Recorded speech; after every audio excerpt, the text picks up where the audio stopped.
Alright, from today on, we're going to have a look at topic 3, differentiation. And we'll cover these main points in topic 3. First, we're going to talk about some basic differentiation rules, followed by chain rule, implicit differentiation, and then the concept of second derivatives. And then we'll study derivatives of logarithmic and exponential functions, and then trigonometric functions and inverse trigonometric functions.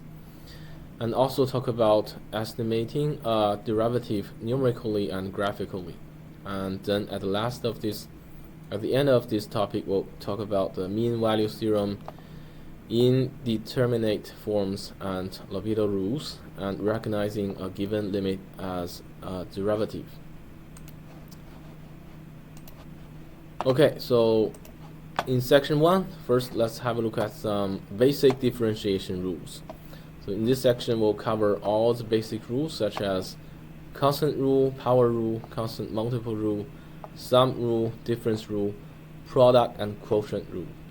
Before we dive into the basic rules, first let's give it a quick recap of the definition and notation of the derivative. So the derivative of function fx is also a function, right? Which is defined by a limit of f of x plus h minus fx over h when h approaches 0, if the limit exists. So note that f prime of x means the derivative of fx at any x value that is in the function's domain, whereas f prime at a particular point a means the value of the derivative of fx at the point where x equals a. And f prime of x is called the Lagrange notation.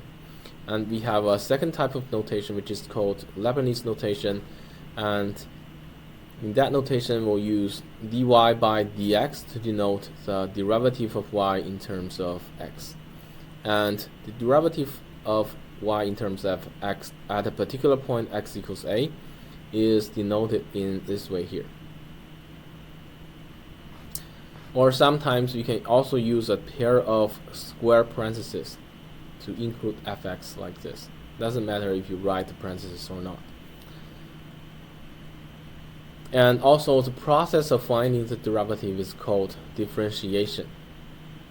Okay, so today let's have a look at some basic rules to find the derivative of a function first. So first, constant rule, which states that if we let c be a constant number, then fx equals c is a constant function. Then the derivative of this function will give you 0. Can you see why? Or can you prove this? We can easily prove this by using the definition of derivatives, because we know the derivative of fx is defined as the limit of this function when h approaches 0. So apparently if you have a constant function, then fx plus h equals c. Fx also equals c. So the limit of 0 when h approaches 0 is 0. Right? So we can easily prove constant rule like this. And also note that the derivative actually means the derivative of a function is actually the slope of the tangent line at any point on that function. So if you have a constant function, the graph of that function is a horizontal line. Therefore, the slope of any point on that function is always 0. This is in accordance with the statement here, right? Okay, next rule is called power rule, which states that if you have a function fx equals x to the power of n, where n is a positive integer, then the derivative of fx is n times x to the power of n minus 1. Or actually, we can also extend this concept to the real number set, which states that if fx equals x to the power of n, where n is any real number, then the derivative of this function is n times x to the power of n minus 1.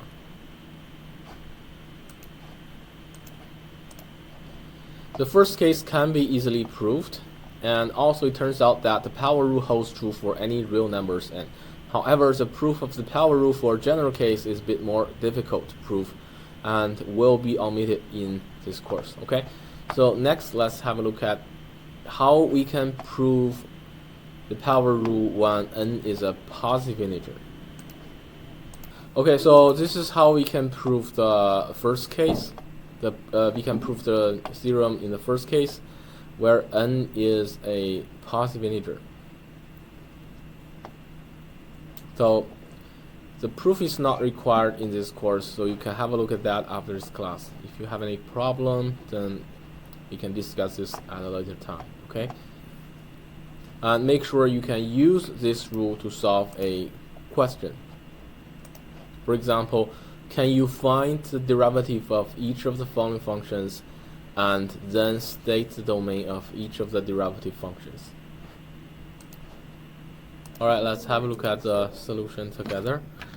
Okay, first function is a constant function. We have already learned the constant rule. If you have a constant function, then the derivative of that function, you can write it like f prime of x. That equals 0, right? And apparently the domain of this function is the whole real number set. There's no constraints for the independent variable x for the derivative function. The second one, it's a typical power function, and according to the power rule, we have f prime x equals 4x cubed. And then again, there is no constraints for the independent variable x in this case, so the domain is also real number set, right? For the second one, again, this is a power function, so f prime of x equals, according to the power rule, that equals 1/3 x to the power of negative 2 over 3, right? So what is x to the power of negative 2 over 3? That's actually 1/3 times 1 over x raised to the power of 2, then find its cubic root, right?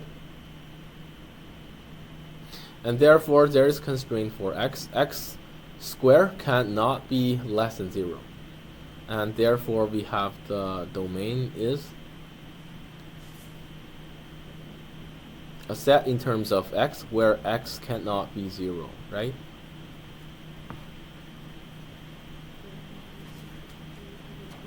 Okay, the last one, note that this can be written as fx equals x to the power of negative 3, right? So again, this is a power function. Then we know f prime of x equals negative 3 times x to the power of negative 4, which is, you can also rewrite this to negative 3 over x to the power of 4, right? And apparently the domain is x cannot, a set in terms of x, that in that x cannot be 0 as well, right?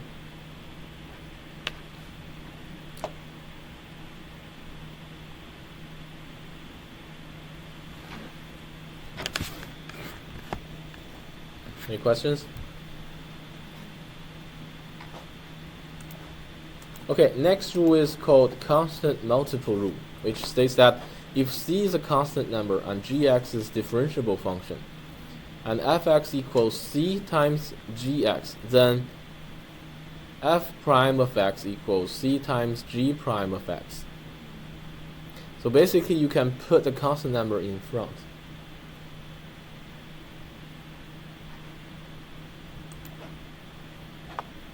And also we can prove this theorem using this way. Also use the definition of derivative, right?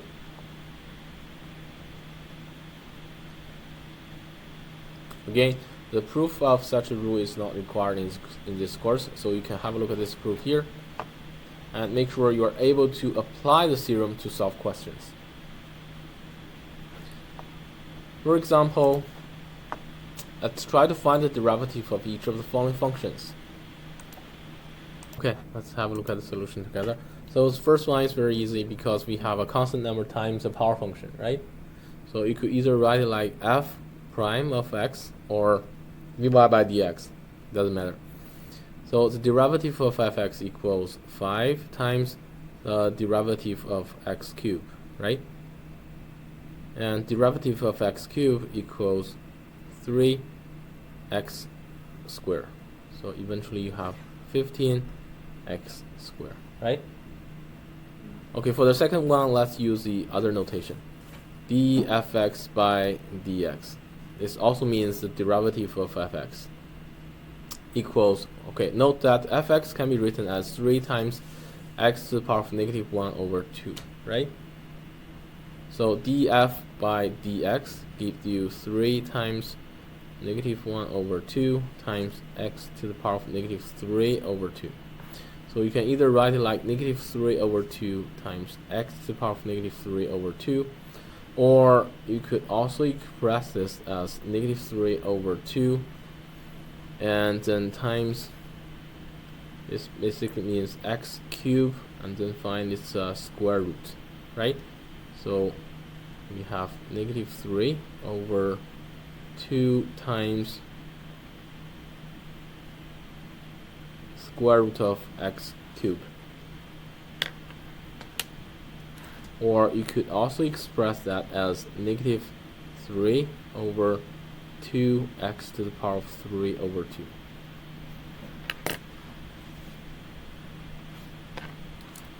All of the results are acceptable.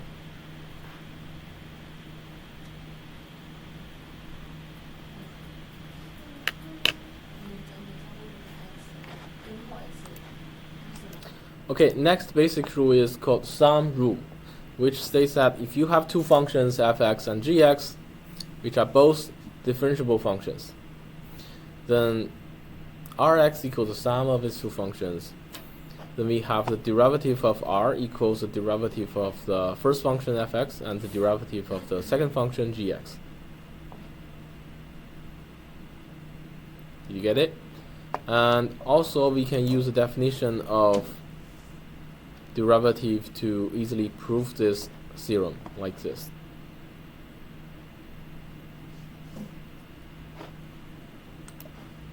Okay, so as you can imagine, if I change the addition sign to minus sign, this term still holds true, because fx minus gx can be written as fx plus negative gx. So you can consider negative gx as another function, right? So if the sum rule is true, then the difference rule is also true, which states that if fx and gx are both differentiable functions and hx equals fx minus gx, then we have the derivative of the difference of the two functions hx equals the derivative of the first function minus the derivative of the second function,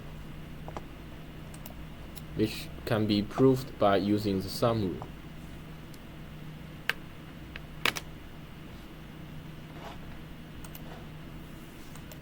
Alright, let's have a look at an example. Can you differentiate each of the following functions using what we have learned so far?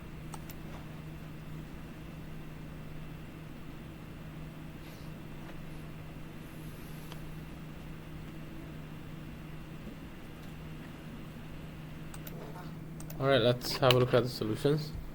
So, first question, we have a sum of three functions, right? So according to the sum rule, dy by dx, I'll just use this notation here, equals the derivative of the first function plus derivative of the second function plus the derivative of the last function, right? So the derivative of the first function equals 30x to the power of 5, then minus 4 times 3x squared. Then the derivative of the last function, which is a constant function, equals 0. So that gives us 30x to the power 5 minus 12x squared, right? Okay, and second question, again, dfx by dx equals derivative of the first function, which is negative 15x to the power 4.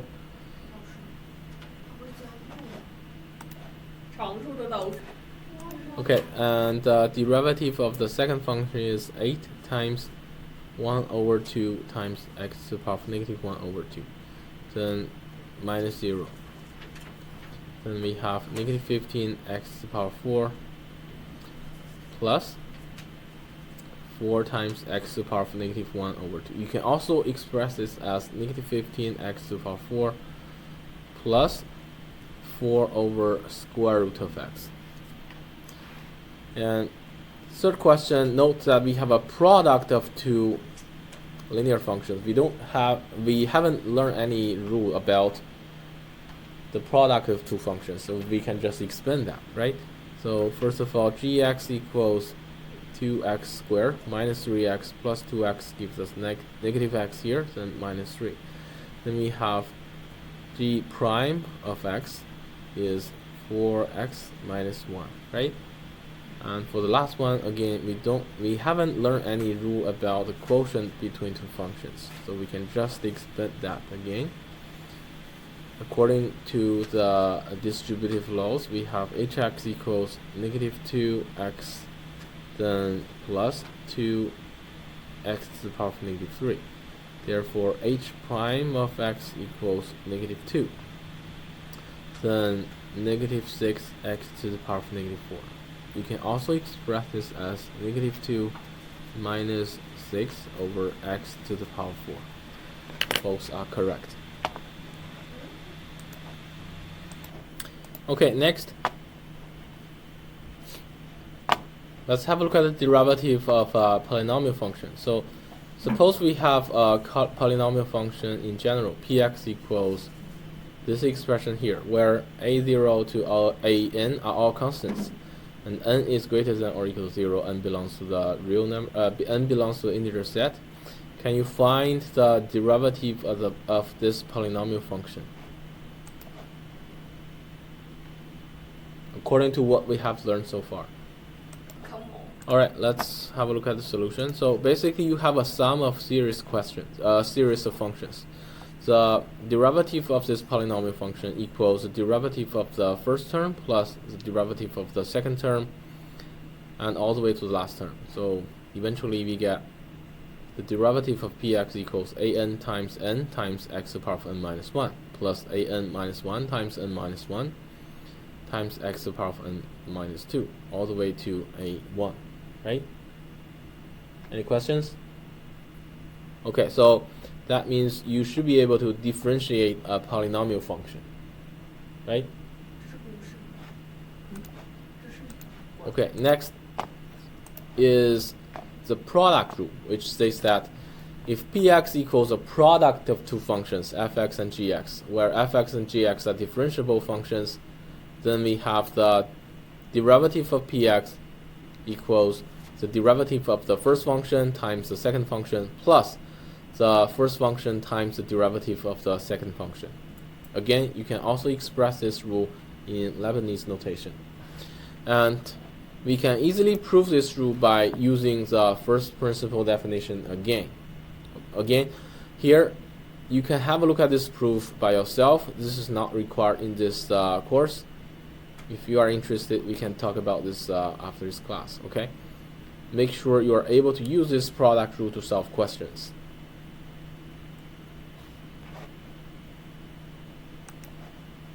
So let's have a look at some examples. Can you apply the product rule to differentiate each function below?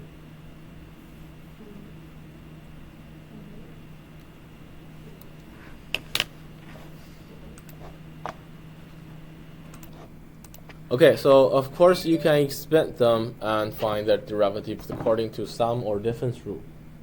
But here, if we treat them as a product of two functions, we can use the product rule to find the derivative of px, which is the derivative of the first function times the second function plus the first function times the derivative of the second function, right? And therefore we have 3 times x squared plus 1 plus 3x minus 5 times 2x. So this gives us 3x squared plus 3 plus 6x squared minus 10x, and eventually we get 9x squared minus 10x plus 3, right? So for the second question, dy by dx, again we can use the derivative of the first function times the second function plus the first function times the derivative of the second function. And this gives us 2 times 1 minus x plus 2x plus 3 times negative 1. And that gives us 2 minus 2x minus 2x minus 3, which is negative 4x minus 1, right? Okay, similarly, if the product rule is true, then we have the quotient rule, right? Which states that if you have a quotient between two functions, fx over gx, then we can actually express the quotient as a product, which is fx times gx to the power of negative 1. So that's your first function, that's your second function. So according to the product rule, we have the derivative of this product equals the derivative of the first function times the times the second function, then plus the first function times the derivative of the second function, right? So eventually we have this formula here. So derivative of the quotient of the two functions equals another quotient. Denominator is gx squared, and the numerator is the derivative of the first function times the second function minus first function times the derivative of the second function, where the first function is your numerator and the second function is your denominator.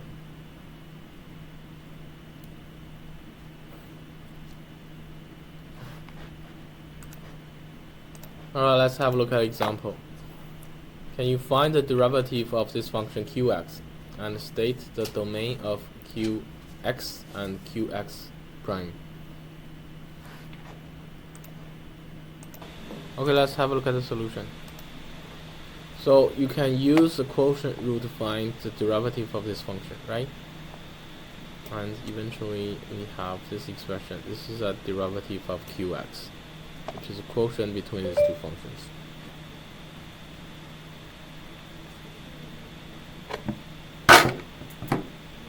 And in order to find the domain of the original function, we need to consider its constraints. Apparently x cannot be the cubic root of negative 4. And if you consider the derivative function here, again the denominator cannot be 0, so the domain is x cannot be cubic root of negative 4 as well, right? They are the same. Okay, that completes the first section of topic 3, and for the next example here, I'll just leave this as your homework, okay? We'll talk about the second section, which is about the chain rule in topic 3 in our next lesson.